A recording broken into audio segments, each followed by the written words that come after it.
Certains passages de ce programme sont susceptibles de heurter la sensibilité des plus jeunes.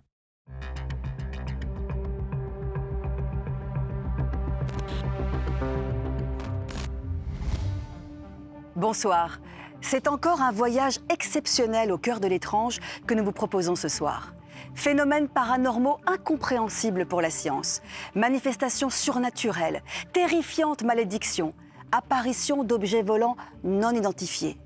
Enquête paranormale revient sur ces mystérieux événements qui, aujourd'hui encore, sont aussi étranges qu'inexpliqués. Regardez. L'Exorciste est le film d'horreur le plus célèbre au monde. Enquête paranormale vous révèle la terrifiante histoire qui a inspiré le film. Là, la réalité surpasse, mais de très loin, la fiction. En 1988, Chucky, la poupée démoniaque, entrait dans la légende du cinéma d'épouvante. Vous allez découvrir que cette poupée maléfique existe bel et bien. Elle est maudite et elle maudit évidemment tous ceux qui l'approchent de près. Des astronautes américains ont-ils fait face, lors de leur mission sur la Lune, à d'inquiétants phénomènes extraterrestres? Des archives de la NASA prouveraient leur existence. C'est la découverte probable d'une vie extraterrestre. En 1993, une maison située en Belgique était la proie d'événements surnaturels terrifiants. Que s'est-il vraiment passé dans la maison du diable d'Arc Watripon? On a tous entendu parler de maisons hantées, et là, finalement, on est face à un cas concret. Les fantômes sont-ils parmi nous? Certaines caméras de surveillance ont révélé des phénomènes paranormaux aussi troublants qu'inexpliqués. Je mets quiconque au défi de pouvoir démontrer que c'est vrai ou pas. C'est encore aujourd'hui le cas de hantise le plus effrayant qu'ait connu l'Angleterre. Retour sur l'incroyable poltergeist d'Enfield. C'est terrible ce qui leur est arrivé, c'est traumatisant. Son cas reste à ce jour une énigme pour la science. Le 68e miraculé de Lourdes nous raconte sa guérison totalement surnaturelle. J'ai eu l'impression d'avoir été faire un tour dans l'au-delà.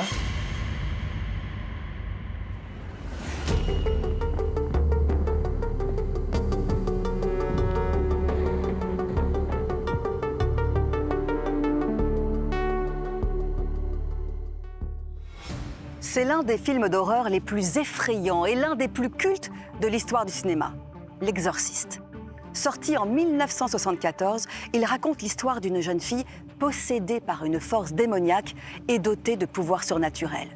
Un scénario glaçant. Et pourtant, un scénario inspiré d'une histoire vraie.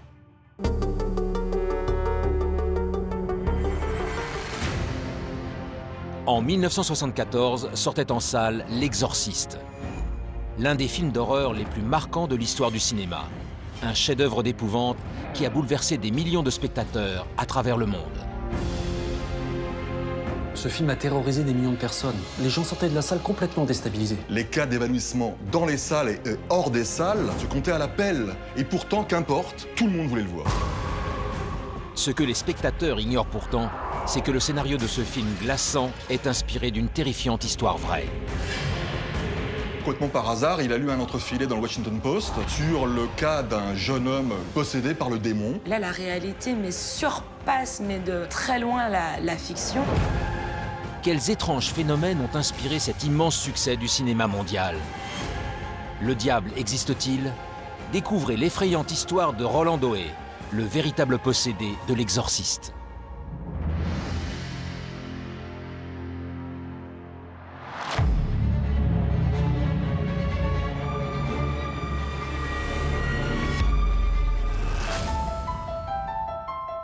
Nous sommes le 26 décembre 1973 et sur les cinémas du monde entier va peu à peu s'afficher en toutes lettres le titre d'un film d'horreur aussi énigmatique que terrifiant. L'Exorciste. Tu vas mourir là-haut. Le film de l'Exorciste tourne autour d'une petite fille qui va être possédée et un prêtre exorciste va commencer à travailler sur cette jeune fille et à tenter d'enlever le démon qui est en elle. C'est un film culte, il a fait un véritable carton au niveau mondial. Il a généré plus de 400 millions de dollars de recettes. Si L'Exorciste, réalisé par William Friedkin, marque toute une génération de spectateurs, c'est aussi par l'effroi qu'il suscite jusque dans les salles de cinéma. J'ai une amie toute seule dans la salle et je veux pas la laisser seule à l'intérieur. C'est le premier film qui a poussé les choses aussi loin. Il y a des images très spectaculaires, très crédibles, entre guillemets, par rapport à ce qui a été fait avant. Ce film est l'un des rares à avoir terrifié des millions de personnes. Les gens sortaient de la salle totalement déboussolés. C'était vraiment horrible. Je voulais juste sortir, je ne pouvais plus le supporter. Les cas d'évanouissement dans les salles et hors des salles se comptaient à la pelle, sans parler de ceux qui allaient jusqu'à vomir. Et pourtant, qu'importe, le film était très attirant et tout le monde voulait le voir. Un mouvement va se soulever pour faire interdire ce film. Il est même boycotté, je crois, dans certains pays. Alors que beaucoup réclament son interdiction, peu connaissent la terrifiante histoire qui a inspiré Hollywood. Le scénario du film est tiré du livre L'Exorciste, écrit en 1971 par William Peter Blatty, qui est d'ailleurs devenu par la suite scénariste sur le film. William Peter Blatty, il a découvert l'histoire complètement par hasard. Il a lu un entrefilet dans le Washington Post sur le cas d'un jeune homme nommé Rolando. Il était possédé par le démon et il a subi un exorcisme. Et William Peter Blatty a construit son livre et ensuite le scénario du film à partir de ce fait réel. Lorsque Blatty va entendre parler de cette histoire, pour lui qui est un auteur qui a l'habitude d'écrire de la fiction, là la réalité surpasse mais de très loin la fiction. Il semblerait qu'on soit face à un véritable cas de possession démoniaque. Ce cas est resté inexpliqué. L'étrange histoire relatée par le Washington Post nous emmène à Cottage City, sur la côte est des États-Unis.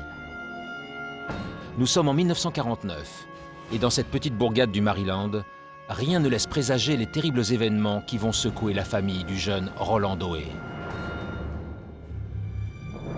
Il a grandi dans une famille luthérienne, évangélique, donc très pieuse. Il y avait sa mère qui le surprotégeait un petit peu. Il y avait son père qui était, lui, assez effacé. Roland, c'était leur fils unique. C'était un enfant assez calme. Il avait la réputation d'être assez timide, plutôt réservé, voire introverti. Mais ce que ses parents ignorent, c'est que Rolando Hay a une étrange passion.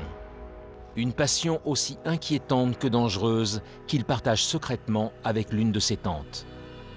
Sa meilleure amie était sa tante, Harriet, qui l'a initiée au Ouija, la planche aux esprits. Il faut bien comprendre que le Ouija, c'est une tablette qui va ouvrir des portes. Tu invites le monde invisible chez toi. Et malgré le risque, malgré qu'on l'ait prévenu du risque, le garçon était fasciné. Il va insister auprès de sa tante pour apprendre à l'utiliser.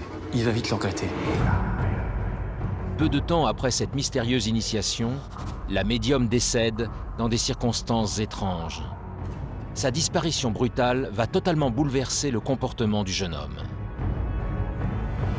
Ça va être un coup très dur pour Roland. Il va utiliser la planche Ouija pour essayer d'entrer en contact avec elle. Que s'est-il passé avec cette planche? On ne sait pas. Ce qui est sûr, c'est qu'à partir de ce moment-là, sa vie ainsi que celle de ses parents va basculer dans quelque chose de complètement surnaturel. Très vite, des phénomènes inquiétants vont perturber le quotidien jusque-là tranquille de la famille Doe.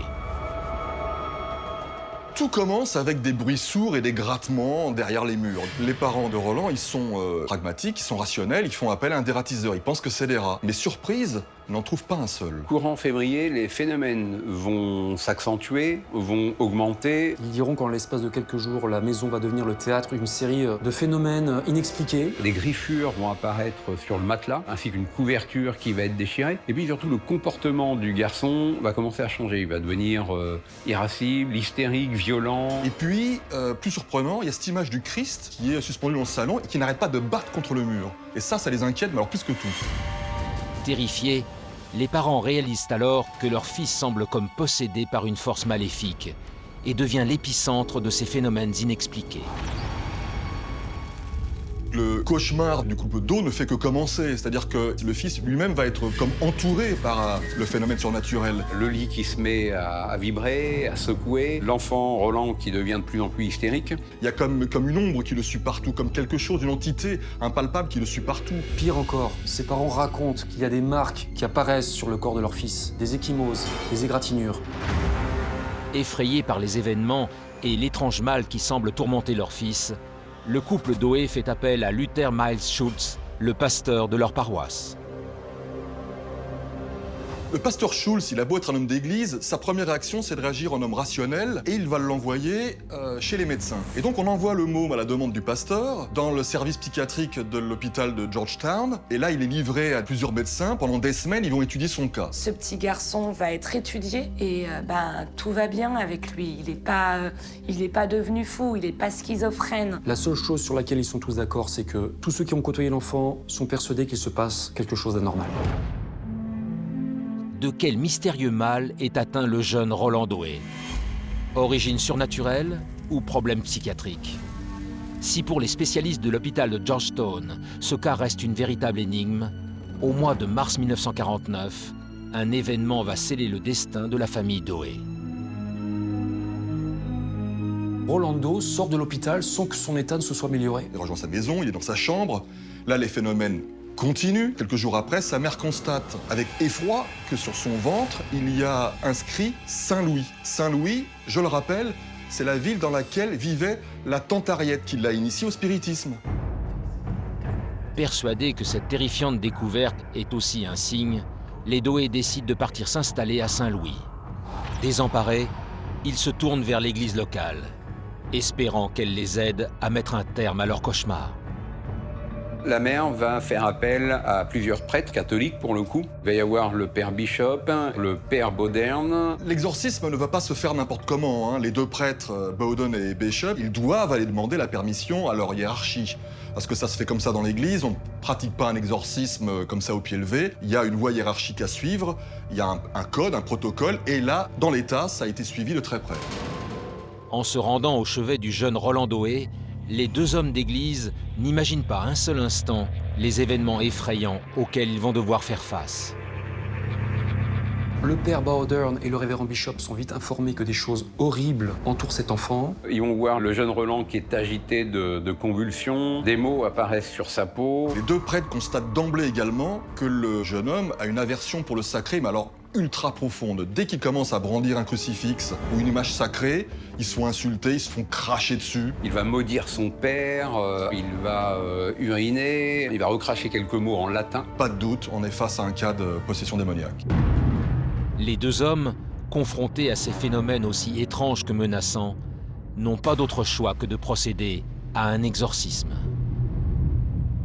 Il faut expulser, exorciser le diable, le démon, Satan, de la personne qui est possédée. Le père Bowdern, l'un des deux prêtres, demande l'autorisation à sa hiérarchie pour pratiquer l'exorcisme et on lui donne à deux conditions. D'abord qu'il se fasse aider par un troisième prêtre, le prêtre Halloran, et puis qu'il tienne un journal de bord qu'il communiquera ensuite au diocèse, parce que le diocèse veut avoir des traces. Ce qui est terrifiant, c'est que les faits décrits dans ce journal auraient servi de base aux scènes d'horreur du film.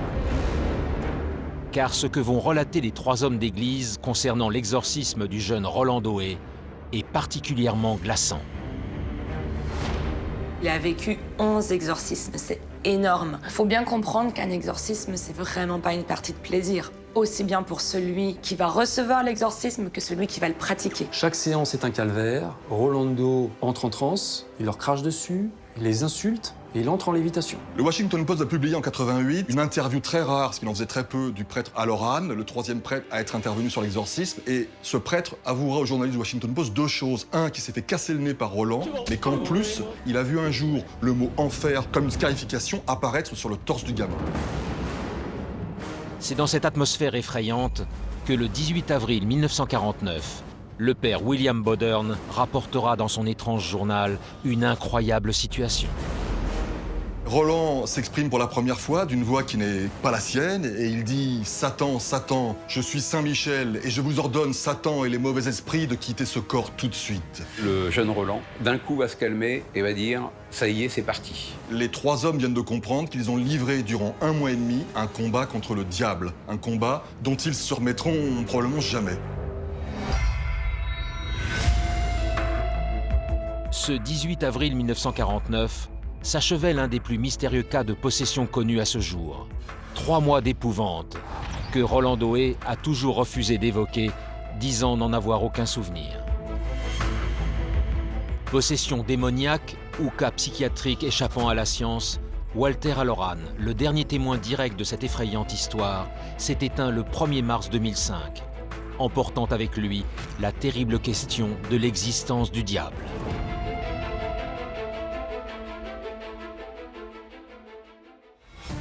Chucky est certainement l'une des poupées les plus terrifiantes du cinéma d'épouvante. Mais le saviez-vous, cette poupée tueuse, hantée par un esprit démoniaque, existe bel et bien. Achetée par une jeune maman pour sa fille. Jamais elle n'aurait imaginé faire entrer le diable dans sa maison. Voici la véritable histoire de Chucky, la poupée maléfique.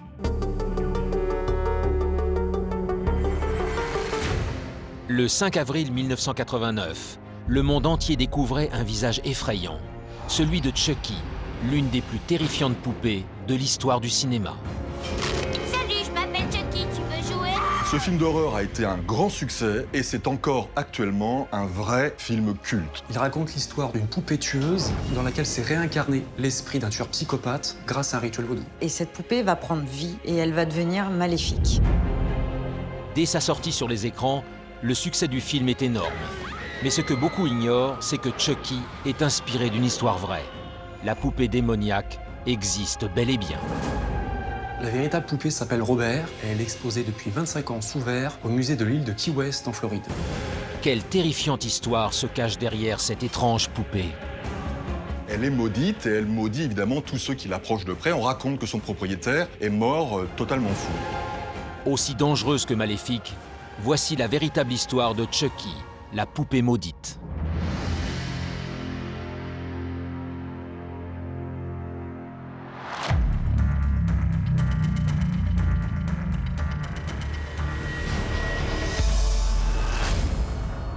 Nous sommes en 1905 sur l'île de Key West, au sud de la Floride.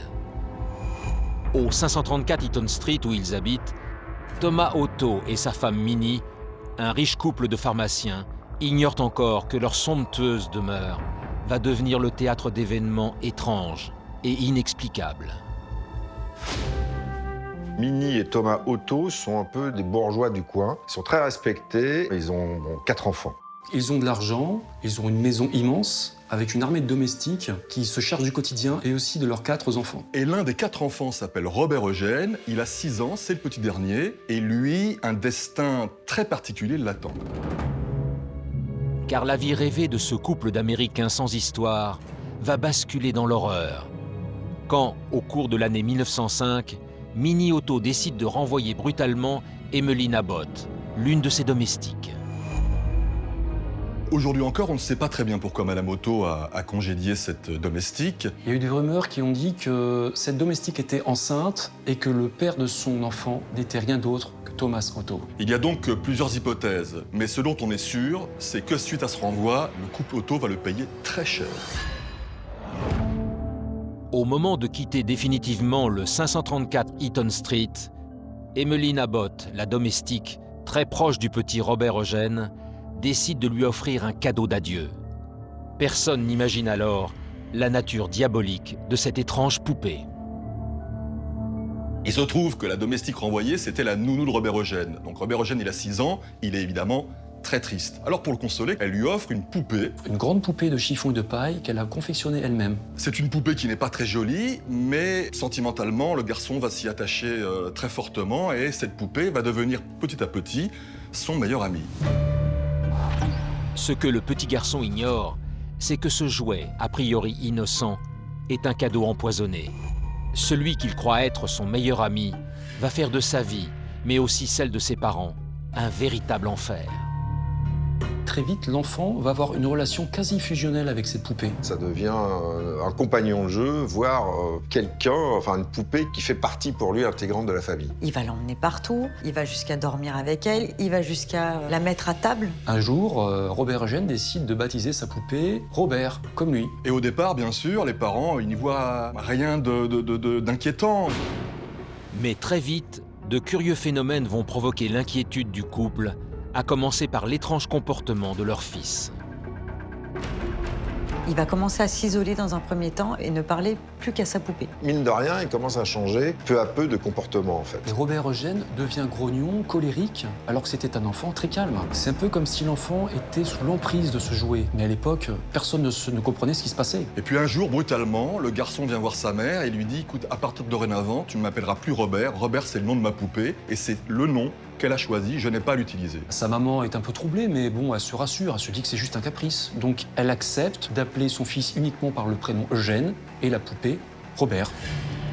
La poupée maudite a désormais un prénom et ne va pas tarder à semer l'effroi dans la maison familiale. Un jour, Madame Otto se trouve devant la porte de la chambre de son fils et elle entend son fils discuter avec sa poupée. Elle entend une deuxième voix. Et à un moment, elle rentre dans la chambre, elle voit son fils assis par terre face à la poupée et elle a l'impression que la voix qu'elle venait d'entendre, la voix grave, un peu rauque, ne vient pas de son fils, mais vient de la poupée. Et c'est là où elle va commencer vraiment à s'inquiéter. Ça va même lui faire peur. Au 534 Eaton Street, la famille Otto va devoir faire face à d'autres phénomènes aussi terrifiants qu'inexplicables.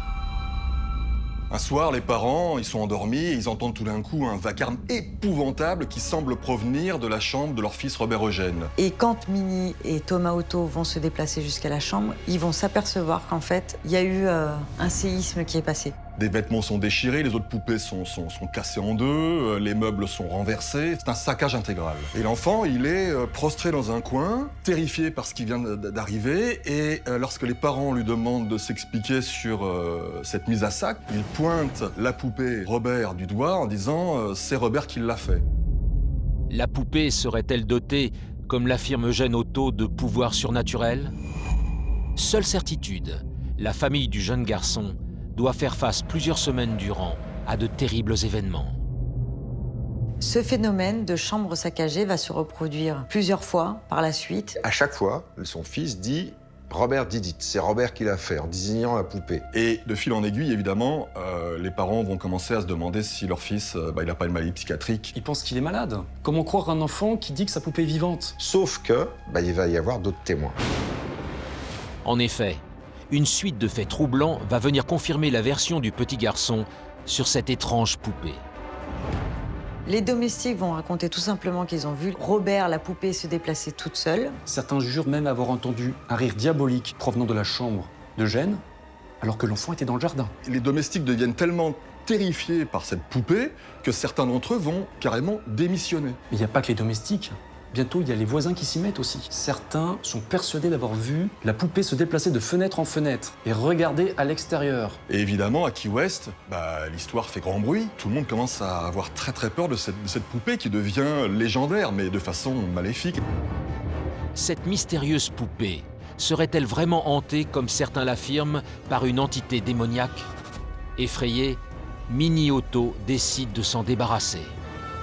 Minnie Otto va décider de ranger cette poupée au grenier, dans une malle, et de l'éloigner, en tout cas, de son fils. Le petit Robert Eugène, il va pleurer, il va la réclamer, et puis, avec le temps, il va l'oublier. Tout le monde pense à en avoir fini avec ce fait divers bizarre, sauf que cette histoire va rebondir quelques années plus tard.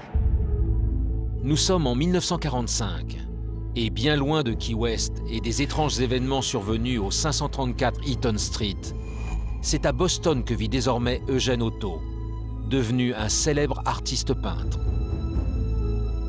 Eugène a 46 ans, c'est un peintre réputé et il file le parfait amour avec Anne, une pianiste avec qui il s'est marié. La poupée est sortie de sa vie, il ne s'en souvient d'ailleurs quasiment plus. Le seul truc, c'est qu'il continue de s'appeler Eugène, alors qu'il s'appelait Robert Eugène à la base, parce que, consciemment ou inconsciemment, pour lui, Robert, c'est toujours le prénom de sa poupée. 40 ans après les terribles événements qui ont marqué son enfance, Eugène Otto hérite du manoir familial de Key West et décide avec son épouse de s'y installer. Il ignore que dans le grenier du 534 Eaton Street, une terrible menace va revenir le hanter jusqu'à sa mort. Un jour, il décide d'aller dans le grenier et de fouiller un petit peu les malles qu'il y a là, et il tombe sur la poupée Robert. Et là, il retrouve non pas seulement une poupée, mais une vieille connaissance qui, semble-t-il, l'attend depuis toujours, en tout cas depuis qu'elle a été enfermée par sa mère. Quand il la voit, deux choses remontent à la surface. ses souvenirs d'enfance, mais aussi l'étrange malédiction qui semblait attacher cette poupée. Car très vite, cette poupée réputée hantée va exercer, comme 40 ans auparavant, son emprise maléfique. Il va se retrouver fasciné à nouveau par cette poupée, à tel point qu'il va commencer à s'isoler à nouveau. Quelque part, le schéma va se reproduire. Anne, évidemment, elle comprend rien dans un premier temps. Et puis dans un deuxième temps, elle va se mettre à détester la poupée. Elle constate même que son mari est en train d'aménager une chambre qui jouxte la sienne pour y installer Robert. Sa femme commence un peu à se plaindre de cette situation parce qu'elle n'a quasiment plus de contact avec lui, puisqu'il s'isole vraiment. De temps en temps, elle retrouve les pièces de la maison saccagées. Et lui, comme quand il était môme, dit « Bah non, c'est pas moi, c'est la poupée ». En fait, tout simplement, on a l'impression qu'en retrouvant la poupée, il a réinstallé le schéma infernal. Alors qu'au début des années 70, Eugène Otto tombe malade, l'homme ne sort plus de la chambre qu'il a spécialement aménagée dans le grenier pour sa mystérieuse poupée. Cette poupée maléfique va l'accompagner jusque dans la mort. Eugène Otto, il meurt en juin 74, dans son lit, mais pas seul, parce que tout près de lui, on y trouve la poupée. En fait, cette poupée l'aura totalement isolé de sa famille. Par exemple, avec Anne, il n'aura jamais d'enfant. Est-ce que cette poupée est réellement vivante? On ne sait pas. En tout cas, ce qui est sûr, c'est qu'elle a eu un réel pouvoir sur Eugène Otto. Le résultat, c'est qu'elle a ruiné sa vie sentimentale, professionnelle, à tous les niveaux. À la mort de son mari, Anne Otto s'empresse de vendre la maison, laissant la poupée maudite au grenier, enfermée dans sa boîte. La chose curieuse, 70 ans après les faits, ça recommence. Les voisins vont témoigner pour dire qu'ils ont aussi vu une poupée se déplacer de fenêtre en fenêtre dans la maison des Otto. Exactement de la même façon qu'il y a 40 ou 50 ans. Si cette mystérieuse poupée est pour beaucoup possédée par une force surnaturelle, certains avancent aujourd'hui un début d'explication.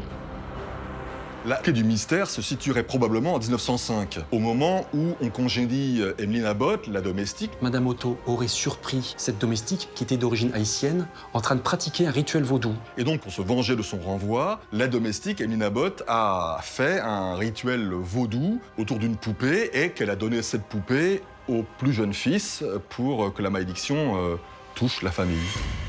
Légende ou réalité, 20 ans après la mort d'Eugène Otto, l'ultime propriétaire du 534 Eaton Street, Myrtle Reuter, retrouvera cachée dans le grenier cette étrange poupée.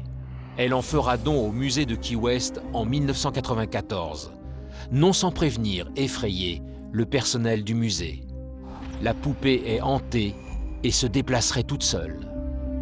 Depuis 1994, cette poupée maléfique est exposée au musée de Key West dans une grande cage de verre, mais elle n'a pas perdu pour autant son pouvoir de nuisance, à ce qu'on dit. Elle n'aime pas que les visiteurs se moquent d'elle. Quand on va au musée, on peut la prendre en photo, mais il faut lui demander l'autorisation. C'est ce qui est arrivé à un homme qui a pris la photo de la poupée sans lui demander son autorisation. Le portable est devenu bouillant à son oreille, elle lui a un peu brûlé la tempe. Il l'a amené à un réparateur et le réparateur lui a dit qu'il avait complètement cramé dans l'intérieur.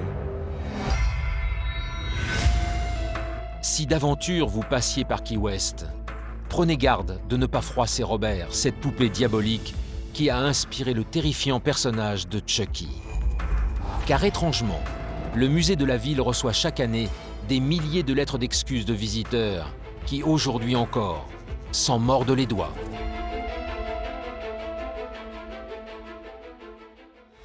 Des astronautes américains ont-ils été témoins d'une mystérieuse présence extraterrestre lors de leur mission vers la Lune? De récentes découvertes faites dans les archives de l'Agence spatiale américaine sèment le trouble. Et si nous n'étions pas seuls dans l'univers? Pour certains scientifiques, la question ne se pose plus. Mais celle que l'on se pose aujourd'hui serait: ces êtres venus d'ailleurs, nous veulent-ils du bien ou du mal?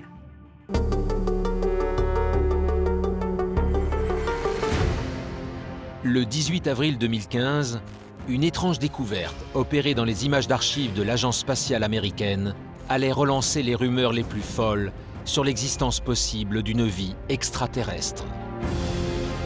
Ce qui intéresse encore aujourd'hui les gens sur l'espace, c'est la découverte probable d'une vie extraterrestre. Cette image-là, prise par Irwin au cours de la mission Apollo 15, laisse à penser qu'on est face encore une fois à quelque chose d'hors du commun, qui ne devrait pas se trouver là. À quels étranges phénomènes les astronautes américains ont-ils été confrontés lors de leur mission sur la Lune. Ont-ils vraiment dit toute la vérité? Il y a un doute certain. On se demande d'où ça peut venir. Cette information va mettre 40 ans avant de sortir. Les dires des astronautes qu'on a envoyés là-haut, pour une bonne partie, se recoupent. Preuve d'une vie extraterrestre ou non? Découvrez ces mystérieuses archives que la NASA aurait préféré garder secrètes.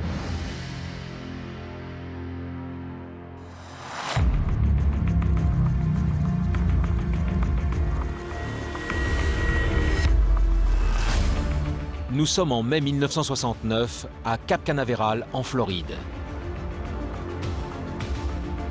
Il est 16h49 et les 3 astronautes américains de la mission Apollo 10 s'apprêtent à décoller vers la Lune.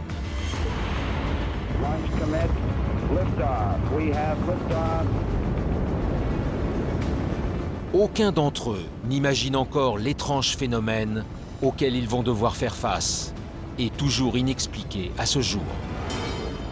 La mission d'Apollo 10 est assez particulière parce qu'on n'a jamais encore marché sur la Lune. C'est-à-dire qu'on prépare Apollo 11, qui va être la mission, The Mission, avec Neil Armstrong. L'équipe donc était composée de Stafford, Cernan et Young. Ils avaient été extrêmement bien préparés. C'est l'une des premières fois où on s'approche si près de notre satellite, qui est la Lune. En effet, la NASA a demandé à ses 3 astronautes de voyager vers là où une seule mission avait osé aller jusqu'alors.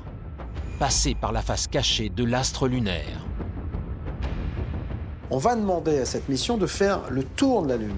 Et donc de se retrouver derrière, sur la face cachée. On ne sait pas du tout ce qu'il y a de l'autre côté. Ils communiquent par radio avec la base de Houston. Or, la Lune est un sévère obstacle et donc ils ne pouvaient pas communiquer avec la Terre pendant le temps de la traversée, c'est-à-dire à peu près 1 heure. Et il se passe quelque chose durant ce laps de temps d'1 heure sur laquelle ils ne sont pas en contact avec Houston, quelque chose à laquelle ils ne s'attendaient pas, quelque chose qui restera dans les archives de la NASA pendant plus de 40 ans. Alors que le 26 mai 1969, l'équipage regagne la Terre et ne déplore officiellement aucun incident durant son voyage, la NASA va découvrir que les 3 astronautes n'ont pas dit toute la vérité. À partir du moment où ils rentrent sur Terre, officiellement, tout s'est bien passé pour eux. À leur retour, ils sont débriefés, la NASA récupère tous les éléments. On sait que la NASA a enregistré toutes les communications, donc tout ce qui a été dit dans le vaisseau est enregistré. Ce n'est qu'une fois revenus sur Terre que les membres de la NASA prennent connaissance de l'enregistrement des bandes et cherchent à comprendre ce qui s'est passé là-haut. Alors que dans le plus grand secret, la NASA classe ses enregistrements troublants dans ses archives durant 40 ans, elle décide de les rendre publics en 2008. Et ce qu'elle révèle est pour le moins troublant. À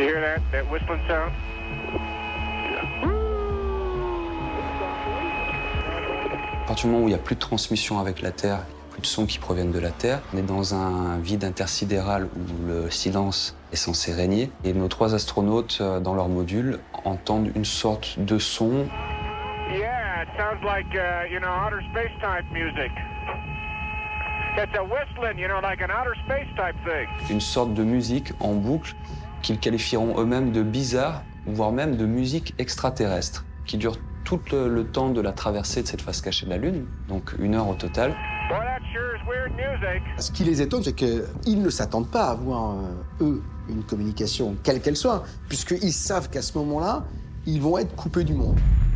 À quel étrange phénomène les astronautes ont-ils fait face ce 18 mai 1969, alors qu'ils étaient totalement coupés du monde?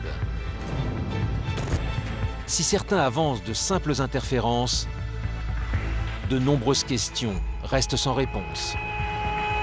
D'où viennent ces sons? S'ils ne viennent pas de la Terre, parce que c'est impossible, c'est-à-dire techniquement, c'est impossible puisque de toute façon on est sur la zone blanche où la NASA elle-même avec ses émetteurs ultra puissants n'arrive pas à communiquer avec le vaisseau. C'est ça le point curieux, c'est-à-dire qu'elle commence quand ils s'engagent derrière la face cachée de la Lune et elle s'arrête quand ils en ressortent. Est-ce que c'est pas un son qui vient d'un frottement, d'un truc, de machin? On peut tout imaginer. Si c'était le module de commande, effectivement, on devrait l'entendre à d'autres occasions. Et c'est pour ça que l'hypothèse de l'interférence radio n'a pas satisfait tout le monde. Cette étrange musique, perçue par les astronautes, serait-elle le fruit d'une présence inconnue jusqu'alors? Si 40 ans après les faits, le mystère reste entier, une récente découverte dans les archives de la NASA va accréditer un peu plus l'incroyable théorie de l'existence d'une forme de vie extraterrestre. Nous sommes le 18 avril 2015 et les images de la mission Apollo 15 tirées des archives publiques de la NASA vont rapidement faire le tour du monde. Un ufologue internaute va scruter les images de cette mission et va voir quelque chose d'assez particulier. Il a vu qu'à un certain moment, lors de cette vidéo, il y avait une image assez intrigante. James Irvine, il a pris l'initiative de prendre sa propre caméra, avec laquelle il a fait un film. Même la NASA n'est pas au courant. C'est-à-dire que même la NASA, elle a regardé ces images, elle les a scrutées, elle n'a pas dû les voir. Ce 1er août 1971, les astronautes de la mission Apollo 15 étaient-ils vraiment seuls sur la Lune? Si l'agence spatiale américaine dément détenir des informations sur le sujet, les images filmées par l'astronaute Jim Irwin laissent apparaître une chose étrange et inexplicable. Est-ce que c'est de l'ordre du naturel, une colline lunaire, ou alors un objet volant non identifié? On voit une étrange forme discoïdale, blanche, ce qui, on en conviendra, n'est pas naturel. D'autant plus que cet objet semble en lévitation sur le sol. Il y a de la matière, parce que pour qu'il y ait une ombre, il faut qu'il y ait de la matière. Donc c'est peut-être l'ombre qui est la plus intéressante et qui valide la thèse d'un objet volant non identifié. Et ce qu'il y a d'intéressant, c'est que cette vidéo, en tout cas, elle nous pose question maintenant aujourd'hui. Si c'est une soucoupe volante, ça veut dire qu'on n'est pas les seuls à être intéressés par notre satellite. Donc on peut imaginer aussi que c'est un engin d'exploration spatiale d'une autre civilisation. Une civilisation venue d'ailleurs surveillerait-elle nos moindres faits et gestes, comme certains spécialistes l'affirment? Nous sommes le 11 décembre 1972. Et les images prises ce jour-là par la caméra embarquée de la navette spatiale Apollo 17 laissent apparaître un phénomène troublant, et lui aussi totalement inexpliqué à ce jour. Apollo 17, c'est la dernière mission. C'est la dernière fois que les États-Unis envoient des hommes sur la Lune. Juste avant l'alunissage, les cosmonautes relâchent une partie du module lunaire avant l'alunissage, et toute cette procédure est filmée. Là, c'est la surprise quand on revoit les images. On voit un objet qui semble tourner sur lui-même et qui comporte 3 sources lumineuses. Ce sont vraiment des images très intrigantes, vraiment qui posent question. La première piste a été de dire que c'était un satellite. Mais cette hypothèse ne peut pas être possible. La Lune se situe à environ 380 000 km de la Terre. On pourrait imaginer le débris d'une autre mission spatiale. Des débris qui sont en rotation autour de la Lune, mais ils ne sont pas censés avoir ces lumières-là. Un objet volant non identifié se serait-il approché de la mission Apollo 17 pour la surveiller? Si la NASA refuse de dévoiler les rapports secrets qu'elle détient sur le sujet, en 2005, l'un des plus célèbres astronautes va oser briser la loi du silence. Buzz Aldrin, un des astronautes les plus célèbres aux États-Unis et dans le monde, en 2005 se confie. Il va déclarer que pendant cette mission Apollo 11, il a observé un objet qui semblait suivre la capsule, un objet en forme de L. On a été assez malin pour ne pas dire à Houston, il y a une lumière dehors qui est en train de nous suivre. Techniquement, c'était un objet volant non identifié. Cette information va mettre 40 ans avant de sortir. Sincèrement, je pense que si un astronaute va jusqu'au point de nous dire, avance en tout cas ces informations auprès du grand public en disant voilà, moi j'ai vu des choses étranges, moi j'ai entendu des choses étranges quand j'étais dans l'espace. Là, si on met ces informations-là de côté, ces témoignages de côté, c'est qu'on veut vraiment pas voir. On peut se demander si ces hommes-là n'ont pas vécu une expérience encore plus incroyable et n'ont pas vu des choses qui remettent totalement en cause notre présence dans l'univers en tant qu'être seul et qui remettent en cause la présence d'autres entités dans l'infinie galaxie. Quelle est la nature exacte des étranges phénomènes observés par les astronautes lors de ces voyages vers la Lune? Intelligence venue d'ailleurs, épiant nos faits et gestes, ou interprétation erronée? Aujourd'hui, pas moins de 13 anciens astronautes de la NASA ont confié avoir été confrontés à ces rencontres inexpliquées. En Belgique, on l'appelle la maison du diable. Objets qui volent sans explication, meubles brisés, matelas en lévitation. En 1993, des dizaines de personnes étaient les témoins de ces phénomènes surnaturels glaçants. Malgré la présence de scientifiques et de spécialistes, personne n'a pu expliquer les horreurs qui s'y sont produites. Retour sur ces mystérieux événements qui, aujourd'hui encore, continuent de hanter le petit village d'Arc-Watripon.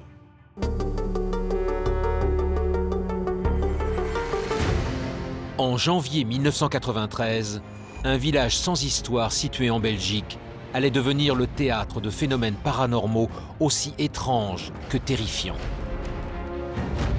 On va parler en 1993 d'une famille qui va vivre des événements paranormaux. Des phénomènes d'objets qui se déplacent, de meubles cassés, d'objets qui traversent les pièces. On a tous entendu parler de maisons hantées, et là, finalement, on est face à un cas concret. Supercherie, hantise ou possession démoniaque. Il y aura le témoignage de 10 gendarmes qui vont être là au moment des faits. Aujourd'hui, on ne sait toujours pas ce qui s'est passé véritablement. 25 ans après les faits, retour sur les mystérieux événements de la maison hantée d'Arc-Watripon.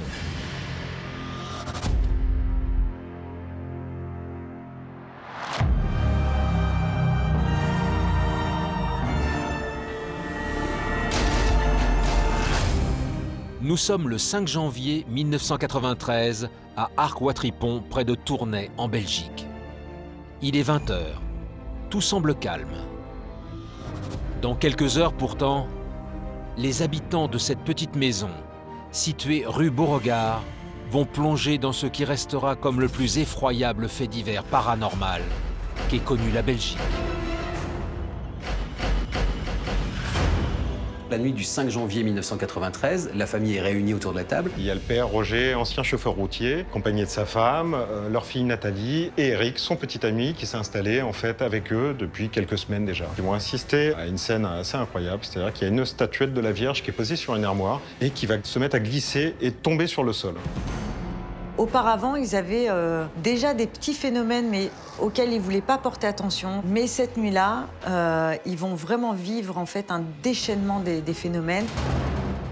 Ce 5 janvier 1993, en effet, la maison de la famille Dubar va être la proie de phénomènes aussi violents qu'inexplicables. La table bouge, des bibelots se déplacent tout seuls. Ils raconteront qu'ils avaient la sensation que la maison vibrait, comme si elle était vivante, cette maison, comme si elle était sous l'emprise de quelque chose. Ça terrorise la famille, ils savent plus quoi faire, et ils vont appeler tout simplement la gendarmerie. Ils les appellent en disant « le diable est chez moi ». La terreur du père de famille est telle que les gendarmes, d'abord convaincus d'un canular, décident de se rendre sur les lieux. Ce qu'ils vont découvrir une fois sur place va les marquer à tout jamais.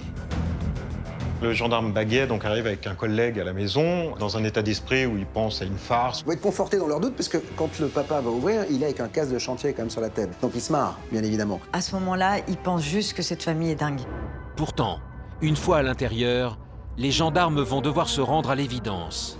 Quelque chose d'anormal et d'effrayant semble avoir pris possession de cette maison. Ils vont constater qu'il y a un cirque pas possible. C'est-à-dire qu'en fait, il y a de la vaisselle éclatée par terre, des meubles renversés. Et donc, ils se retrouvent à l'étage, et là, c'est encore pire. Ils voient dans les chambres, les boiseries, des lits sont fissurés, sont arrachés. Cette maison est complètement retournée, à tel point qu'il va plutôt penser en fait à une dispute familiale un peu corsée. Les habitants de la maison vont dire très clairement, c'est pas nous qui avons fait ça, c'est le diable. Hein, sont les esprits, la maison est hantée, les objets volés tout seuls, et ils vont décrire tous les phénomènes auxquels ils ont pu assister. La maison est-elle hantée, comme le prétend la famille devant les gendarmes? Ces derniers vont très vite assister par eux-mêmes à des phénomènes inexplicables et inquiétants. Le gendarme Baguet va constater quelque chose là qui va pour le coup lui faire changer d'avis, c'est-à-dire qu'il va voir un téléphone, et surtout la prise du téléphone commencer à se tendre sérieusement, et la prise se débrancher toute seule sous la force de quelque chose qui a tiré sur le câble. Et là, mais terrorisé, il est à 2 doigts de se prendre un livre qui est passé à travers la pièce. Là, il s'aperçoit vraiment que les choses se déplacent toutes seules, sans une interaction humaine. Confrontés à ces incroyables manifestations paranormales, les 2 gendarmes, totalement désemparés, décident d'appeler des renforts. Quand ils arrivent, ils sont une dizaine. Ils vont mener l'enquête, ce sont des gendarmes, quoi. Donc ils vont essayer de trouver s'il n'y aurait pas une bidouille, hein, et ils vont voir eux-mêmes des choses pour le moins intrigantes, c'est-à-dire un matelas se soulever, ils vont voir des meubles se casser, hein, notamment une table de chevet, en tout cas ils vont constater qu'elle est comme fracassée. Ils vont tout analyser, tout chercher, essayer de comprendre, et ils vont partir. Ils n'ont toujours pas compris. Très vite, la rumeur se répand. La maison d'Arc-Ouatripon serait hantée par une force maléfique. Le père de famille lui-même accepte de se confier face caméra sur les terrifiants événements auxquels il a assisté. Sûr qu'il se passait tout voler, en hauteur, des couteaux, tout volant en hauteur. Les armoires se culbutaient, la table se soulevait. Alors que cette maison maudite sème la peur parmi la population, l'affaire dépasse rapidement les frontières. Le porte-parole des gendarmes admet face aux journalistes les étranges phénomènes observés ce soir-là. Ce sont des gendarmes qui travaillent habituellement bien et donc ne sont pas sensibles à des influences particulières. Dans ce cadre-là, ce qu'ils ont vu sur place au moins, c'est quelques objets qui se sont déplacés dans l'air sans explication apparente. Que cache cette mystérieuse maison? Ces murs abriteraient-ils une force démoniaque, comme beaucoup le prétendent? En Belgique, évidemment, ça va immédiatement prendre beaucoup d'ampleur, mais ça va évidemment traverser les frontières. Tous les parapsychologues, les médiums, etc. vont aller sur place, mais aussi des scientifiques, des universitaires. Ils ont constaté qu'il y avait effectivement des lignes à haute tension qui traversaient la maison et qui pouvaient bombarder d'ondes électromagnétiques la maison. Il y a des eaux souterraines sous la maison où on pourrait avoir un champ magnétique qui peut faire se déplacer les objets dans une maison. Mais ça ne suffit pas à expliquer tous les phénomènes violents qui ont pu se passer dans la maison. Personne n'a pu trouver d'explication rationnelle face à ça.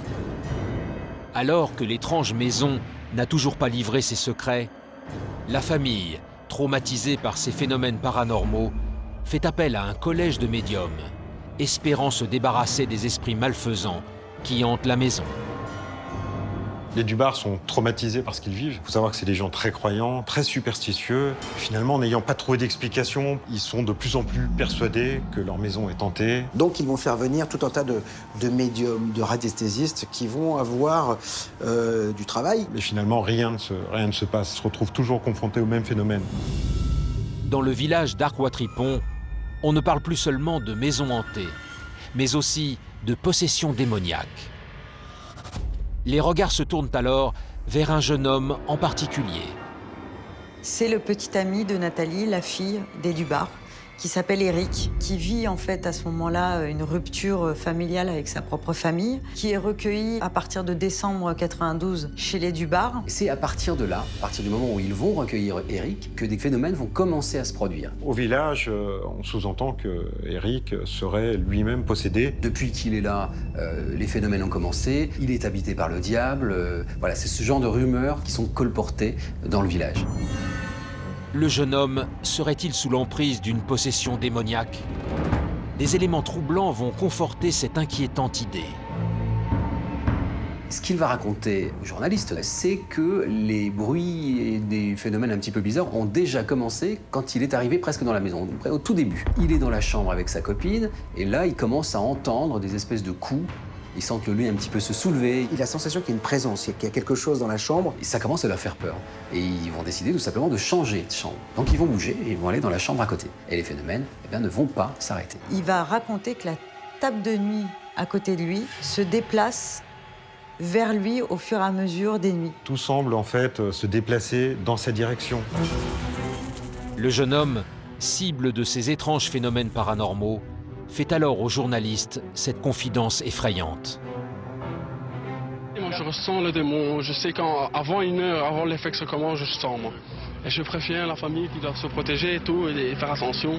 Il va lui-même dire qu'en fait, le démon, il le sent en lui. Il va expliquer concrètement qu'en fait, il est possédé. Il a des états de transe, des moments d'absence, en fait. C'est de la transe et d'absence. Et il oublie tout. C'est-à-dire que quand il va sortir de cette transe, il ne sait pas ce qu'il a fait, ce qui s'est produit. Et évidemment, dans le village, on va prendre peur. On va se dire, mais il y a vraiment un démon qui vit dans cette maison.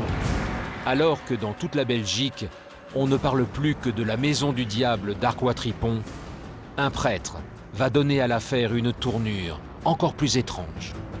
Et la famille est contactée par un évêque de l'église gallicane, belge. Il s'agit en fait de Monseigneur Meurant. Et il propose à ces gens de venir les voir, de venir les aider. Monseigneur Meurant va leur proposer tout simplement un exorcisme. Il faut savoir que les exorcismes sont des cas extrêmement rares.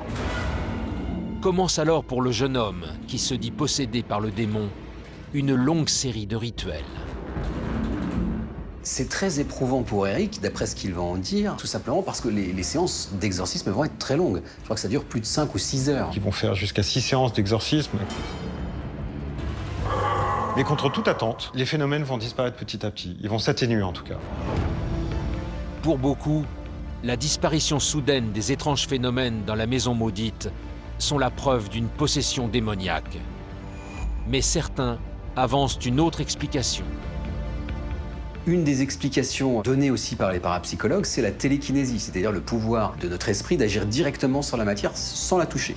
Les parapsychologues appellent ça un phénomène de poltergeist. On appelle un esprit frappeur. Notre esprit serait capable de déplacer des objets ou des choses comme ça. Phénomène surnaturel appelé poltergeist ou possession démoniaque. 25 ans après, la science est encore incapable d'expliquer les étranges événements qui se sont déroulés à Arc-Ouatripon. Seule preuve matérielle encore existante, des images glaçantes enregistrées par les gendarmes eux-mêmes. Cette mystérieuse pièce à conviction est jalousement gardée depuis dans les archives de la justice belge. Personne n'a jamais pu y avoir accès. Les caméras de surveillance sont désormais partout. Les images qu'elles enregistrent révèlent parfois des phénomènes étranges. Apparitions énigmatiques, manifestations surnaturelles, certains y voient la preuve de l'existence d'un monde invisible ou de ce que l'on appelle plus communément de fantômes. Enquête paranormale revient sur 3 cas particulièrement troublants.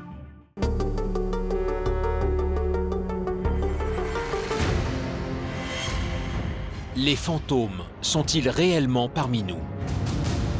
Je répondrai oui, mais encore faut-il entendre ce que l'on appelle fantôme. Moi, je dis souvent qu'il y a 90% des choses qui sont explicables. Il y a toujours 10%, 5 à 10% de choses qui ne le sont pas. Avec la multiplication des caméras de surveillance, de plus en plus de vidéos de phénomènes étranges sont régulièrement postées sur Internet et les réseaux sociaux. Nous sommes entourés par ces caméras qui, effectivement, sont pleines de petits moments assez incroyables, de choses qui nous échappent, d'autres réalités. Si pour de nombreuses vidéos ayant fait le tour du monde, les preuves d'une supercherie ont été démontrées, en revanche, certaines images troublantes n'ont toujours pas trouvé d'explication rationnelle.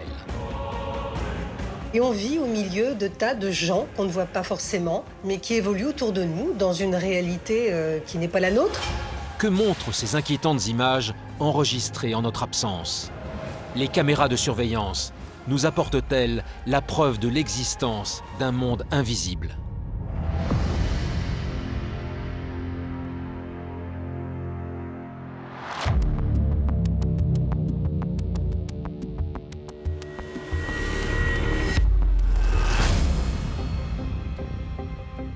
La ville de Cork, en Irlande, n'est pas particulièrement connue pour ses fantômes. Pourtant, un collège de cette petite ville a été le théâtre d'événements particulièrement effrayants. Les images enregistrées cette nuit-là par les caméras de surveillance vont faire le tour du monde, mais aussi susciter bon nombre d'interrogations.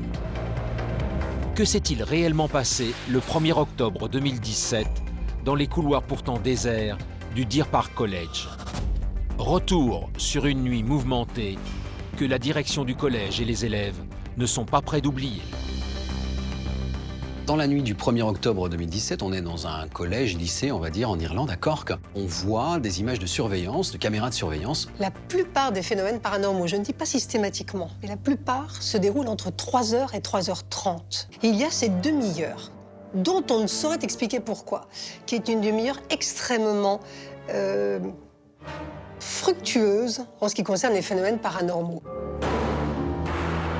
Ce claquement de porte, a priori anodin, n'est pourtant que le début d'une série d'étranges phénomènes filmés par l'une des caméras du collège.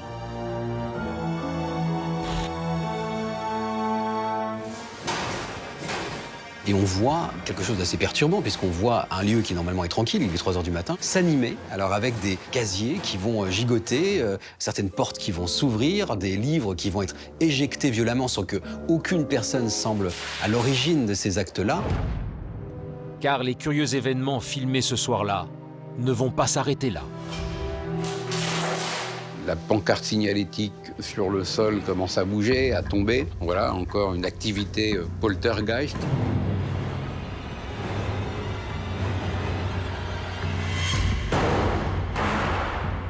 On entend une porte claquer, donc il faut la claquer. Les portes sont des portes coupe-feu, donc elles sont assez lourdes. On voit des feuilles voler, donc là il y a une action sur la matière. Après la découverte de ces images inquiétantes, Kevin Barry, le directeur du collège, décide de les publier sur Internet. Il veut couper court aux rumeurs et éclaircir le mystère des incroyables phénomènes observés cette nuit-là.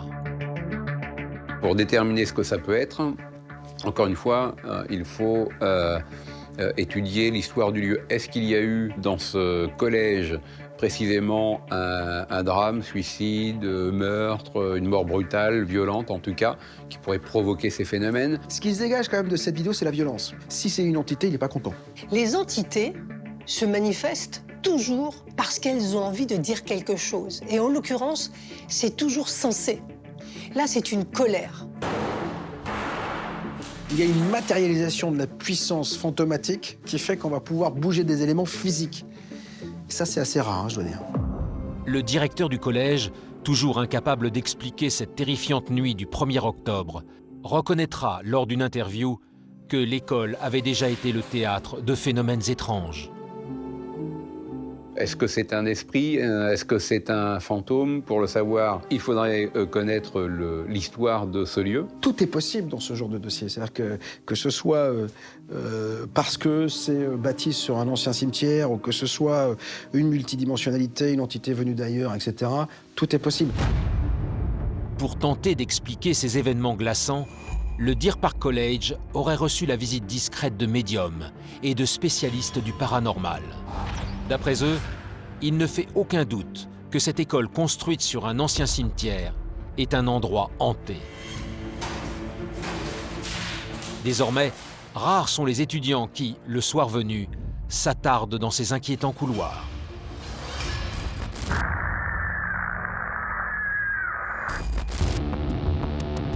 Alors, les fantômes sont-ils vraiment parmi nous? L'étrange histoire vécue par le personnel de sécurité d'un hôtel américain pose question. Nous sommes le 14 septembre 2003, dans un petit hôtel situé dans l'Illinois. Ce jour-là, 2 employés de l'établissement vont devoir faire face à des phénomènes que l'on qualifie de paranormaux. L'histoire se passe dans un hôtel, comme on en voit aux États-Unis, avec des grands couloirs. Et ce soir-là, c'est une soirée totalement normale. Sauf que certains disent que des bruits, des cris s'échappent d'une chambre. Et donc là, le problème, c'est qu'apparemment, cette chambre est vide, ce qui accentue le mystère. Le vigile, en contact avec le directeur de l'hôtel, confirme que ces cris proviennent bien de la chambre 209. Il n'est pas vraiment rassuré, d'autant que l'hôtel en question est depuis toujours réputé hanté. Il y a toujours des légendes urbaines qui vont traîner sur tel ou tel endroit. Généralement, ce sont des châteaux, des manoirs. Là, en l'occurrence, c'est un hôtel. Alors, ce n'est pas le premier du tout, sauf que cet hôtel-là a une apparence plutôt moderne. Le gardien, avant de rentrer, on sent qu'il n'est pas très rassuré. Ils sont sûrs qu'il n'y a personne dans la chambre, théoriquement. Donc il va falloir ouvrir la porte quand même, parce que si quelqu'un est en train de se faire égorger, il faut le savoir. Alors bien sûr, à l'accueil, ils sont tous flippés en se disant qu'est-ce qui va se passer? N'y va pas, fais attention, fais attention. La caméra de surveillance située dans le couloir continue de filmer. Et ce qu'elle va saisir ce soir-là est aussi étrange qu'inexplicable.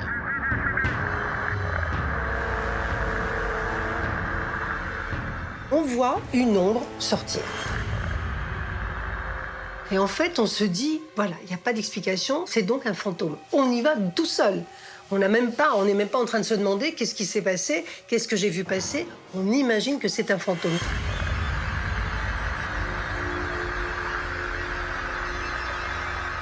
Et puis, on voit ces lumières qui clignotent. Et moi, c'est le signe qu'il se passe quelque chose. Après quelques instants hors du champ de la caméra, le gardien ressort de la chambre 209. Ce qu'il a vu dans la pièce va laisser l'employé terrifié. On a l'impression qu'il a été scotché, hein, pour tout dire, par quelque chose, mais alors on ne sait pas quoi.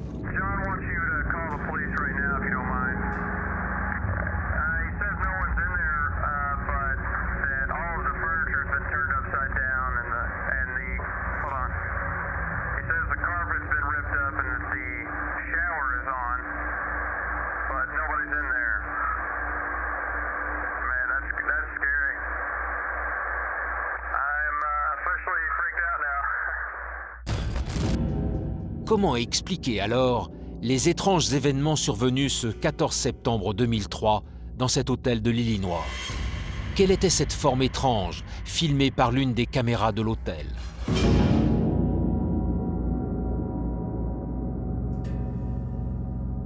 Jusqu'à ce jour, cette vidéo n'a pas d'explication. Je mets quiconque au défi de pouvoir uniquement, à travers cette vidéo, démontrer que c'est vrai ou pas. Mais en tout cas, elle a un pouvoir évocateur. Je ne sais pas si on peut expliquer quelque chose d'inexplicable.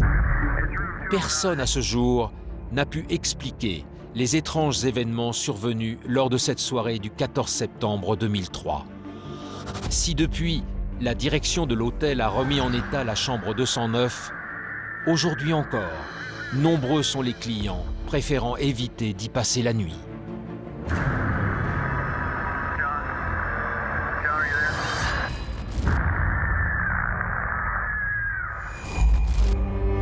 Ce n'est pas dans un hôtel américain, mais dans l'un des plus beaux châteaux de la famille royale d'Angleterre qu'un événement toujours inexpliqué a été filmé.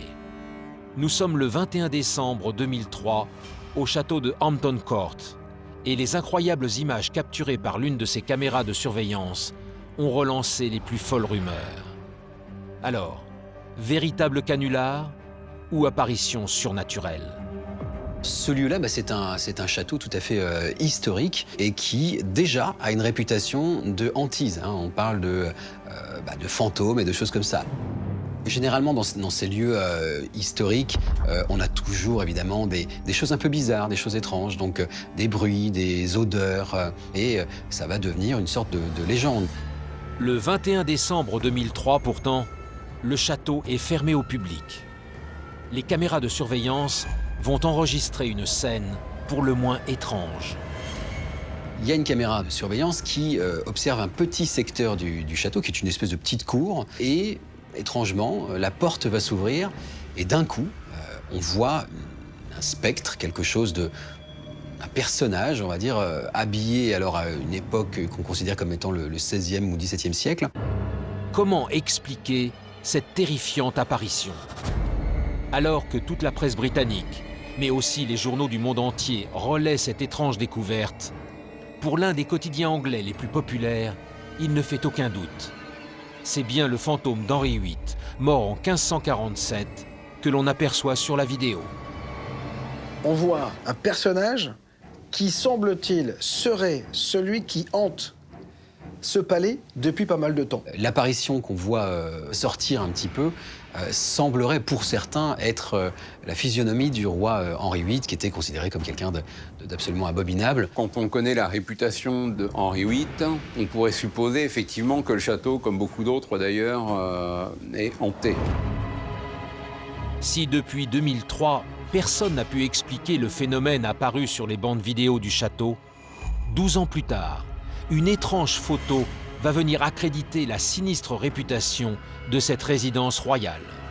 Cette photo aurait été prise par un chauffeur de bus qui accompagnait les touristes. Il n'a rien vu, apparemment, quand il a fait la prise de vue. C'est après coup, il s'est aperçu qu'il y avait cette forme sur la photo. La photo mystérieuse de ce buste de femme, c'est une reconstruction énergétique, un peu translucide, du visage que l'on voit et qui est tout à fait crédible, en tout cas pour les chasseurs de fantômes. C'est tout à fait crédible. Si on a des photos, si on a des vidéos, si on peut reconstituer sur des décennies ces phénomènes, là, ça commence à devenir plus intéressant. Alertée, la sécurité de la résidence royale n'a jamais pu établir l'identité de la personne aperçue sur l'étrange photo. Mais certains gardiens sont formels. Il s'agirait du fantôme de Catherine Howard, la 5e épouse d'Henri VIII, morte décapitée. Quand on est seul dans un château comme ça de nuit, on peut percevoir des bruits, on peut percevoir des vents un peu glacés qui vous parcourent. Tout ça est naturel, mais on peut, avec l'imagination, très vite se dire « mais le lieu est hanté ». Aujourd'hui, nous sommes entourés par ces caméras qui, effectivement, sont pleines de petits moments assez incroyables, de choses qui nous échappent, d'autres réalités. Si le château de Hampton Court est encore hanté, on peut imaginer la violence qu'il y a eu dans ce château au fil des siècles. Depuis le fameux enregistrement du 21 décembre 2003, si les caméras de surveillance du château n'ont filmé aucun autre phénomène suspect, ils sont chaque année plusieurs centaines de milliers de curieux à tenter d'apercevoir de leurs propres yeux les mystérieux fantômes de Hampton Court.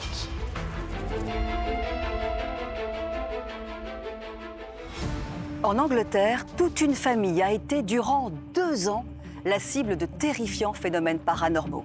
Esprits frappeurs, possessions, maisons hantées, retour sur l'incroyable et mystérieux poltergeist d'Enfield.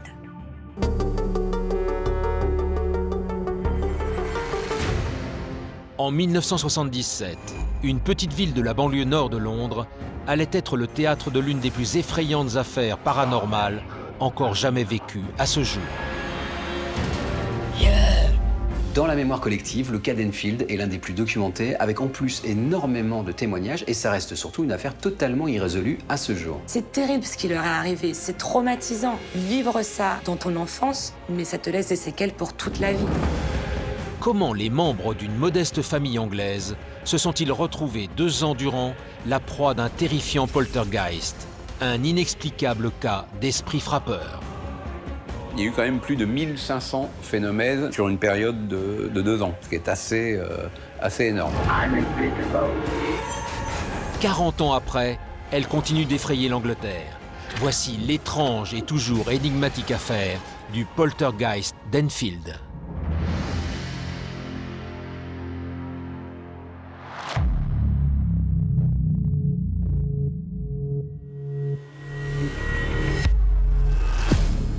Nous sommes en 1977 à Enfield, dans une banlieue paisible du nord de Londres.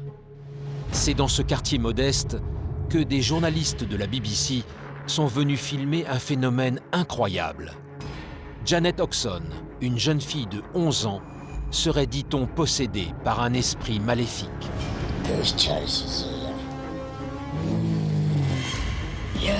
Si tous les médias, jusqu'à la BBC, s'intéressent à l'étrange histoire de la famille Oxon, c'est que depuis quelques semaines, leur maison du 284 Green Street est secouée par l'une des affaires paranormales les plus terrifiantes de ces 40 dernières années.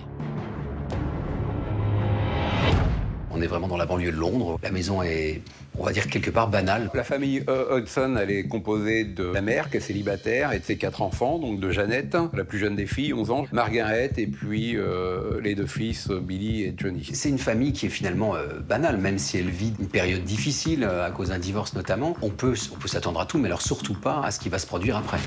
Comment toute cette étrange histoire a-t-elle commencé? Nous sommes le 31 août 1977. Et l'apparente tranquillité de la famille Oxon va être perturbée par un incident apparemment anodin, mais qui va marquer le début d'une longue série de faits aussi étranges que terrifiants. Le 31 août 1977, soirée comme les autres dans la famille Hodgson, sauf qu'il commence à y avoir un truc un peu bizarre. Ce soir-là, Jeannette, la fille, va appeler sa mère parce qu'elle entend des coups dans le mur. Apparemment, le lit, ton frère tremble. La mère pense que sa fille lui dit n'importe quoi ou alors lui fait une farce.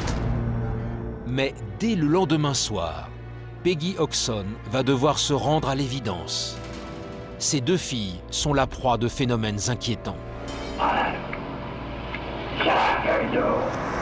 Le deuxième soir, les gamines vont affirmer, dans un état de vraie panique, avoir entendu des voix comme des chuchotements, même quelque chose d'assez rauque. Et là, elles sont vraiment terrifiées. Elles appellent évidemment leur mère, et là, leur mère va leur dire « Non, il ne se passe rien, calmez-vous, c'est un cauchemar ».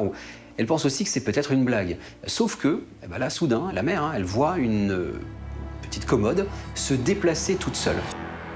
Elle va replacer la commode va se redéplacer une nouvelle fois, plusieurs fois ainsi, et à un moment donné, il lui sera impossible de bouger cette commode. Là, elle va comprendre que c'est pas les filles qui rigolent, qu'il y a une vraie raison d'avoir peur, mais elles vont essayer de rationaliser les choses. Elles vont pas tout de suite monter en panique, mais la peur s'installe.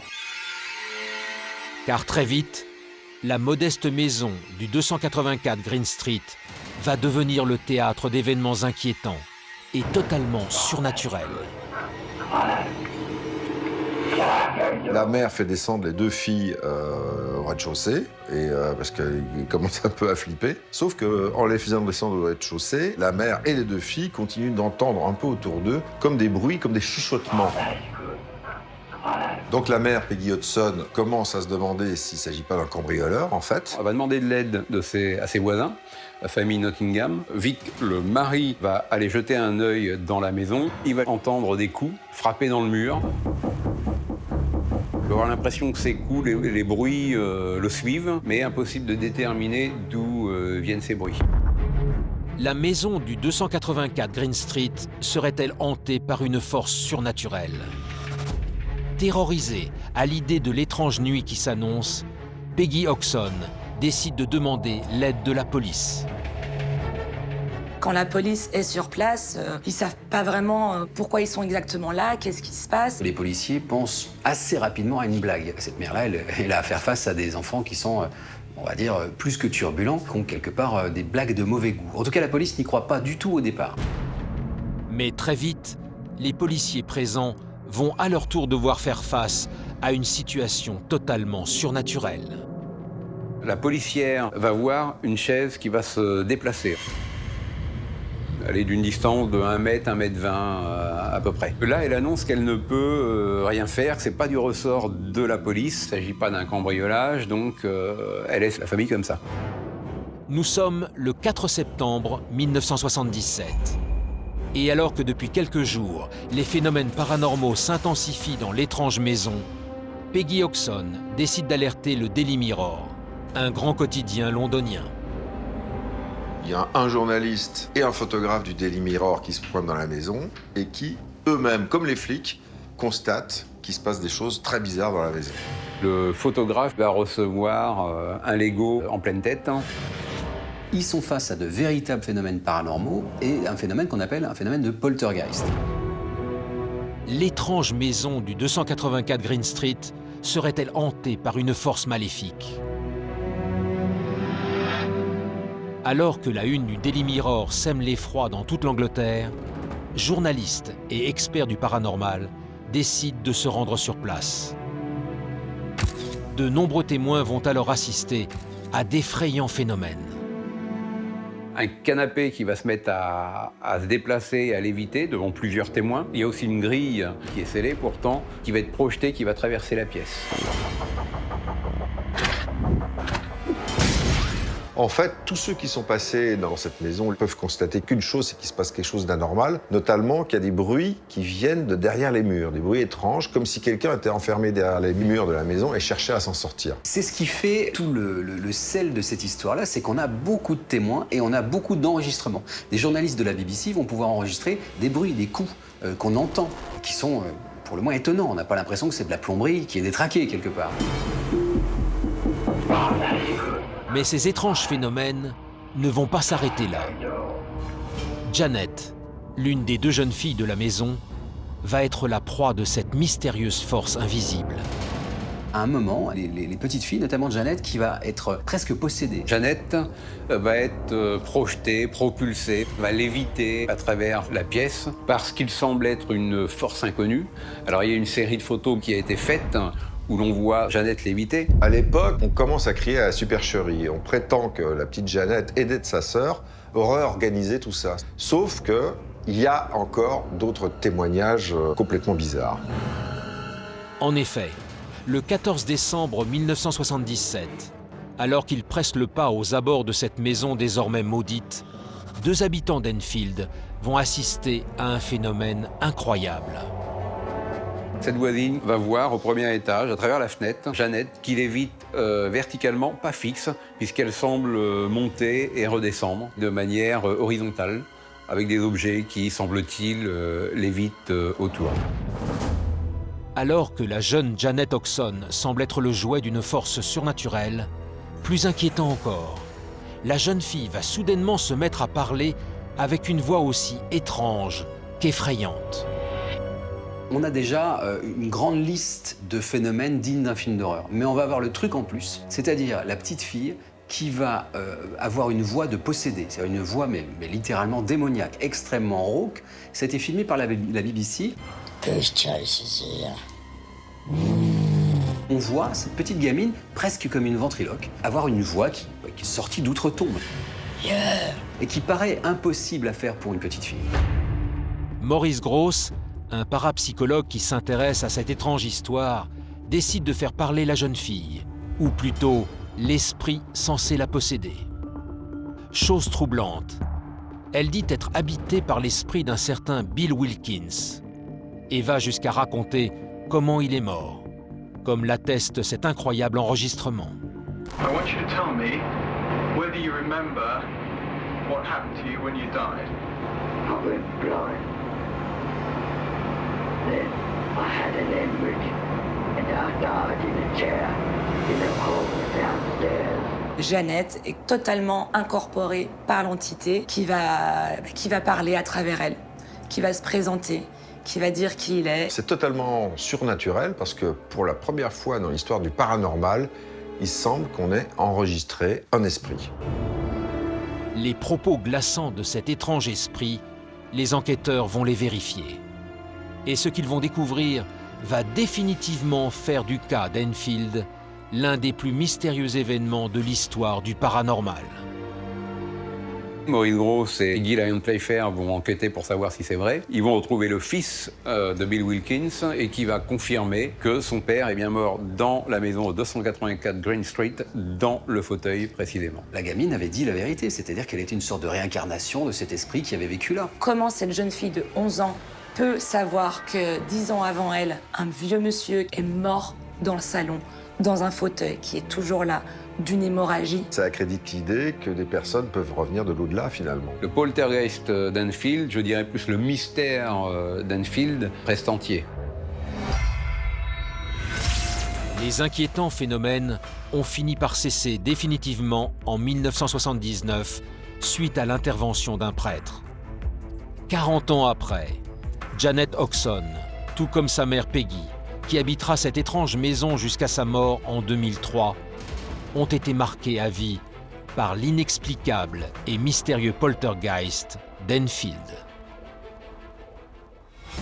Il s'appelle Serge François. Il est français et il est aujourd'hui considéré par la médecine comme le 68e miraculé de Lourdes. Comment cet homme, gravement handicapé durant 8 ans, a-t-il pu guérir du jour au lendemain suite à une simple visite à Lourdes? C'est l'étonnante histoire d'un miracle et d'une incroyable expérience surnaturelle, aujourd'hui reconnue, mais pourtant inexpliquée par la science et la médecine.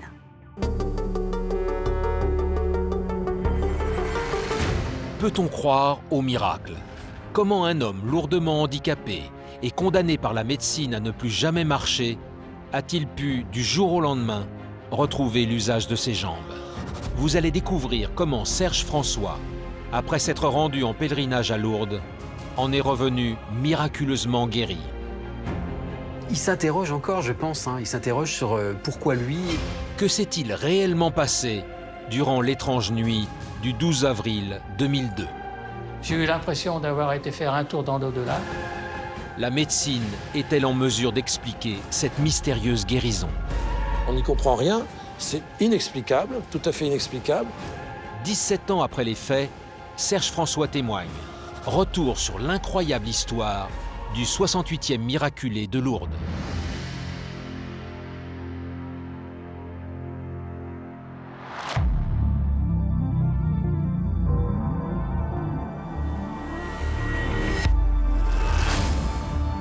Nous sommes le 12 avril 2002 et lorsqu'il arrive à Lourdes, Serge François, un modeste réparateur de télévision, vit depuis 5 ans un véritable calvaire. Totalement paralysé de la jambe gauche, il ne peut plus marcher sans l'aide de béquilles. Le soir, j'étais un peu fatigué. Et vers 3 h du matin, je me suis réveillé avec d'horribles douleurs dans toute la colonne vertébrale. Impossible de bouger, impossible de sortir du lit. Serge est rapidement conduit à l'hôpital. Un scanner détecte une hernie discale. Il est opéré quelques semaines plus tard, mais les choses tournent mal. À son réveil, sa jambe gauche est en partie paralysée. Commence alors un long calvaire.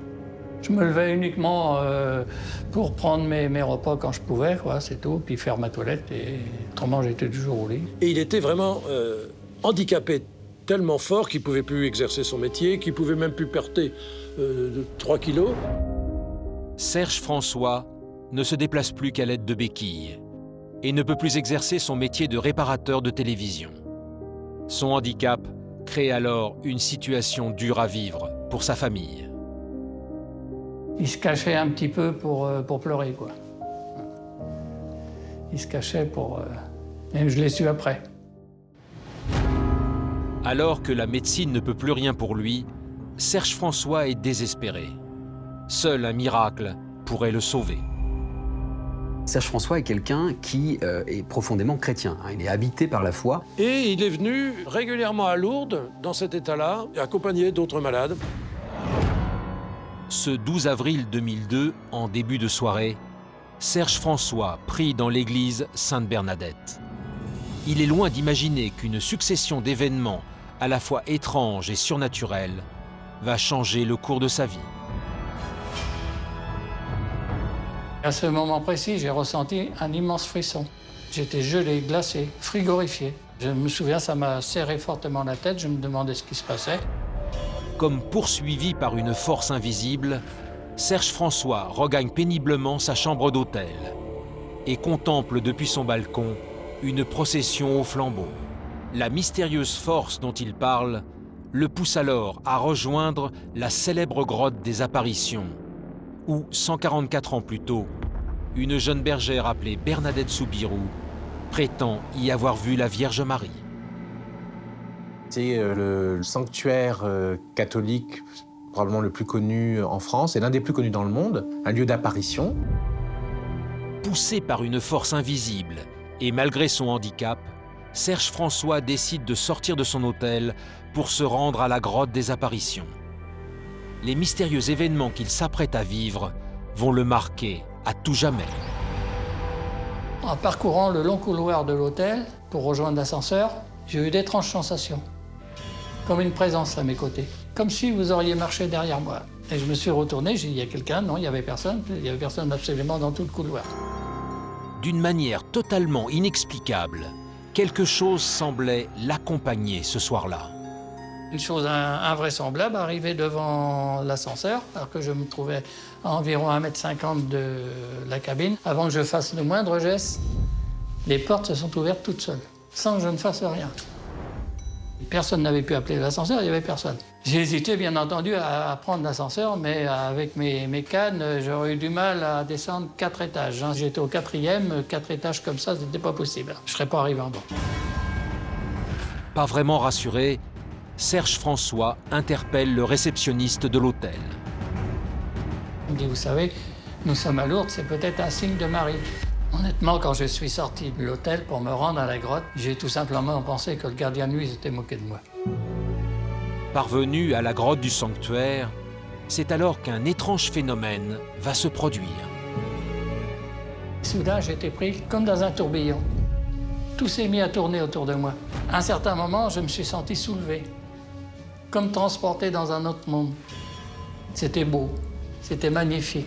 J'ai eu l'impression d'avoir été faire un tour dans l'au-delà. Ça m'a fait comme un flash, avec une immense lumière, une lumière blanche, mais alors d'une douceur incroyable. Mais alors que Serge François peine à comprendre l'étrange expérience qu'il vient de vivre, cette soirée pour le moins surnaturelle est loin d'être terminée. Il a ressenti, d'après ce qu'il dit, une douleur mais fulgurante, au point que certains témoins l'ont entendu crier, et il s'est demandé ce qui se passait. Avec Laurette, j'ai réussi à m'appuyer sur cet arbre. Et là, la douleur, elle est réapparue encore, mais alors encore plus violente que la précédente. J'avais une douleur qui partait du bas de ma colonne vertébrale, descendait dans toute ma jambe gauche, jusque dans mon pied. C'était horrible, c'était atroce. J'avais l'impression qu'on m'arrachait la jambe. Lorsque la terrible douleur disparaît enfin, une chose encore inimaginable quelques minutes plus tôt se produit. Serge François, handicapé depuis 5 ans, remarche sans aucune explication logique. Et j'ai trouvé le sommeil. Et au petit matin, je me suis réveillé en pleine forme. À mon réveil, je ne savais pas si je devais sortir du lit ou pas. Que s'est-il réellement passé durant cette étrange nuit du 12 avril 2002 ? Comment Serge François, infirme depuis 5 ans et condamné par la médecine, a-t-il pu en l'espace d'une soirée retrouver l'usage de sa jambe? Et surtout, peut-on parler d'un miracle? C'est une reconnaissance de Marie que j'ai eue, une grâce de Marie. J'aurais pas été guéri en 3 minutes si c'était pas miraculeux à Lourdes, alors après un handicap de plusieurs années.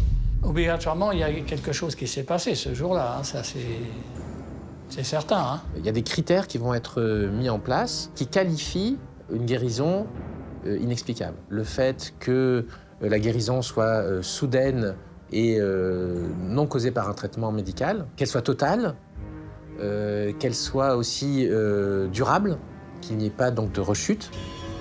Très vite, la guérison miraculeuse de Serge François intrigue. Les médecins s'interrogent. Je l'ai examiné et en effet, il avait plus rien. Il avait une marche normale, pouvait faire des mouvements tout à fait normaux. Ses réflexes étaient normaux.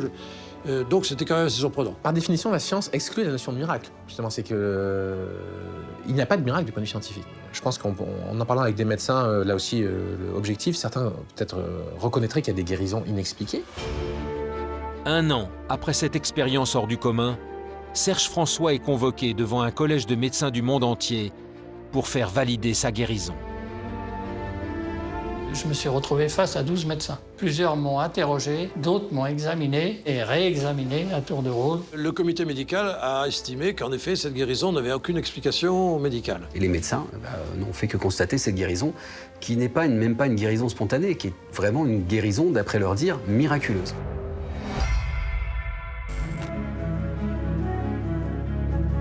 L'irrationnel a-t-il pris le pas sur la science? Le 1er décembre 2008, 6 ans après les faits, un comité international reconnaît le caractère miraculeux de cette guérison. Les gens peuvent remarcher le lendemain s'ils ne marchaient plus depuis des mois, alors que normalement c'est pas possible, et là ils remarchent. On n'y comprend rien, c'est inexplicable. Il s'interroge encore, je pense, il s'interroge sur pourquoi lui. Force de l'esprit ou caractère purement surnaturel? Le cas de Serge François, le 68e miraculé de Lourdes, est aujourd'hui encore totalement inexpliqué.